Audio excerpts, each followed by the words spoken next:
Verdaderamente los saxofonistas siempre tenemos alguna mania, y nuestra mania, nuestro intriga, podemos llamarle vicio, locura, consiste en tanto como probar boquillas, como probar muchas cañas, a ver cuál es la que mejor nos da resultado para tener un sonido todavía mejor. Y nuestra búsqueda con respecto al sonido es constante.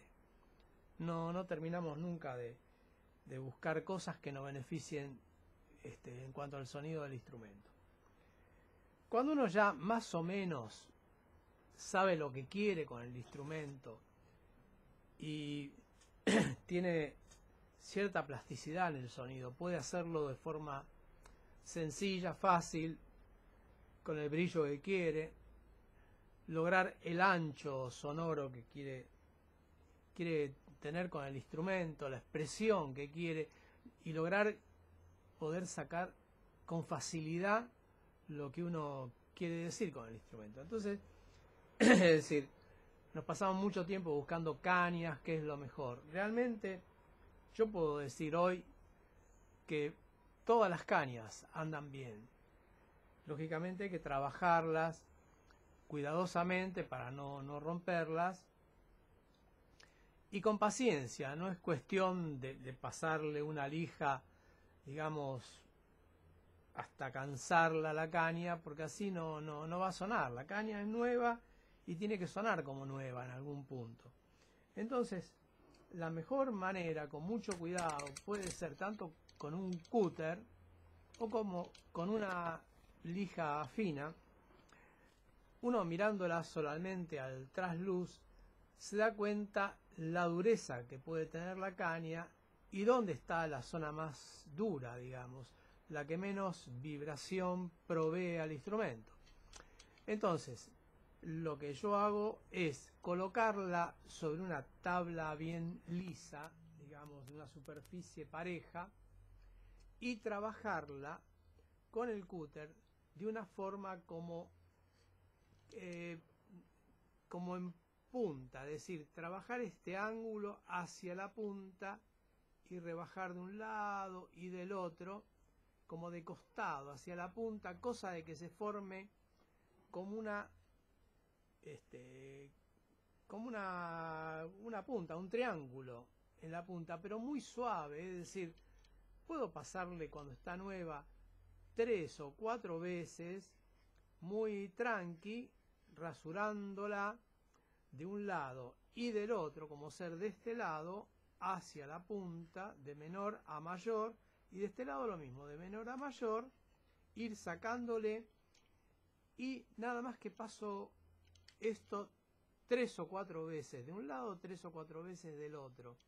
La miro al trasluz. Si he conseguido cierto trasluz, que ya lo tengo, digamos, un poco en mi cabeza y sé que va a funcionar, ya no la toco más.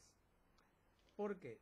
Porque cuando empiece a ablandarla, digamos, tocando y con la saliva en la boca, la caña va a tener ya su sonido, que es el sonido que yo quiero tener con esta caña. Creo que hay no muchas posibilidades de que pueda equivocarme, digamos, pero en la mayoría de los casos cualquier caña, siguiendo este tratamiento, me puede sonar bien, digamos. Entonces no hay que desesperarse, digamos, con la caña, porque a veces uno coloca una caña de primera, la sacó de la caja y la coloca y la caña suena bien, suena perfecta, pero no todas las cañas que vienen en la caja son exactamente iguales. ¿Por qué no pueden ser iguales? Porque supongamos que la caña, cuando salió del campo, tenía 2 metros de altura. En esos 2 metros de altura hay un lugar de la caña que está más cerca de la naturaleza y otro que está más cerca de la naturaleza del suelo, con más contacto con la humedad, y la otra parte más cerca del sol. Es decir, en el cajón de cañas, cuando están seleccionándolas y trabajándolas, no van a hacer un recorrido de cuál sacamos más cerca de la tierra y cuál estaba más cerca de los 2 metros de altura o al 1,5 metros. Es decir, van todas las cañas. Entonces, lo único que hace la máquina en alguna forma es cortarlas todas iguales y trabajarlas todas iguales en la medida que se ha establecido ya en la fabricación. Pero las cañas son cañas, es un vegetal, no puede ser una exactamente igual a la otra. Entonces lo único que nos queda a nosotros es la terminación, digamos, cómo lograr que esa caña satisfaga el sonido que nosotros queremos lograr.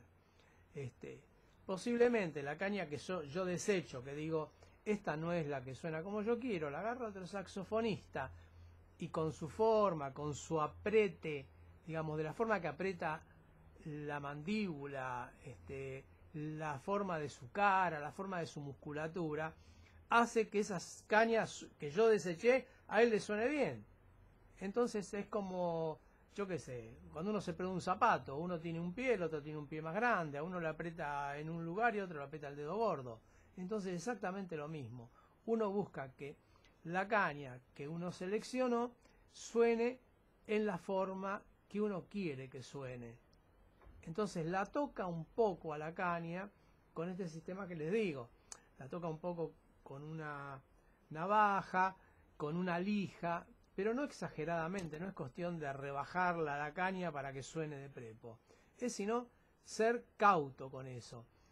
Lógicamente, en la medida que nosotros vamos estudiando y consiguiendo mejor sonoridad y conociendo más el instrumento, también vamos a conocer mucho más tanto la duración de una caña, cuando una caña ya se desgastó y no nos sirve para tocar, ¿por qué? Y porque los agudos se caen, y porque los graves suenan fenómeno a veces, pero los agudos no.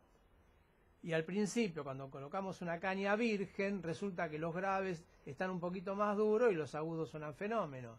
Entonces tenemos que establecer un punto medio en donde todo el instrumento suena de una forma pareja. Bueno, migueldecaro@gmail.com. Por cualquier circunstancia, duda o por tomar clases, comuníquense por este medio que les responderé a todos. Muchas gracias.